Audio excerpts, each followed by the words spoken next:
আমরা এলএসপি সারা বাংলাদেশে 4200 এলএসপি কাজ করতেছি দিন রাত পরিশ্রম করে।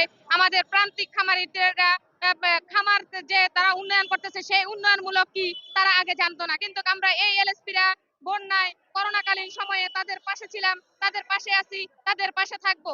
কিন্তু মাননীয় মন্ত্রী, আমরা চাই আপনি আমাদের 4200 এলএসপি কে অন্তত ঢালে ভাতে খাওয়ার জন্য সেই সুযোগ দেন।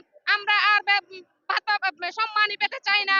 আমরা আমরা চাই যে স্থায়িত্বকরণ, আমরা চাই বেতনভুক্ত, আমরা চাই মাসিক আমাদেরকে বেতন দেওয়া। আমরা আর সম্মানিত কোনো এলএসপি থাকতে চাই না। আমরা সকল এলএসপি ঐক্যবদ্ধ হয়েছি। আমাদেরকে যতক্ষণ পর্যন্ত রাজস্ব খাতে না নিবেন আমরা অতক্ষণ পর্যন্ত আমাদের স্থানান্তর ত্যাগ করব না। আমরা এখানে যতক্ষণ পর্যন্ত আপনি আমাদেরকে কোনো সঠিক নির্দেশনা না দিবেন, আমাদের কথা না মেনে নিবেন, না মানবেন, আমরা ততক্ষণ পর্যন্ত আমরা সকল এলএসপি ভাই বোনেরা ঐক্যবদ্ধ হয়েছি, ঐক্যবদ্ধ থাকবো। আমরা পানি সম্পদকে এগিয়ে নিব, এটাই হচ্ছে আমাদের দাবি। আপনাদেরকে স্থানান্তর করতে হবে। মাননীয় মাননীয় মন্ত্রী উপদেষ্টা, মাননীয় উপদেষ্টা, আমরা চাচ্ছি ডেয়ারি উন্নয়ন খাতকে সামনের দিকে এগিয়ে নিয়ে যাওয়ার জন্য আমরা দিন রাত কাজ করতেছি। আমাদের প্রিয় ভাই বোনেরা সকল এলএসপি আমরা সবসময় কাজ করে যাচ্ছি, খামারিদের পাশে আছি। গরিব অসহায়দের পানি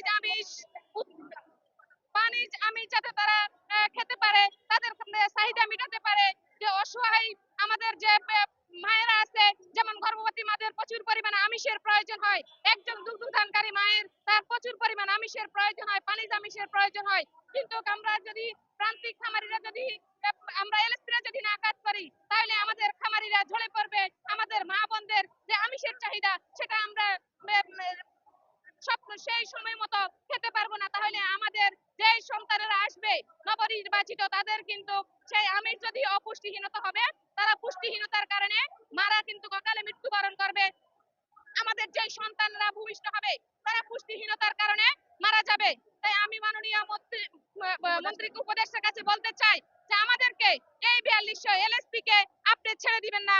আপনার কাছে আমাদের বিনীত অনুরোধ যে আপনি আমাদের 4200 এলএসপি কে আপনার রাজস্ব খাতে স্থানান্তর করে পানি সম্পদকে আরো উন্নয়ন করার জন্য, এগিয়ে নেওয়ার জন্য, শক্তিশালী করার জন্য এই এলএসপি দেরকে আপনি রাখেন। আমি আপনার কাছে বিনয়ের সাথে সবার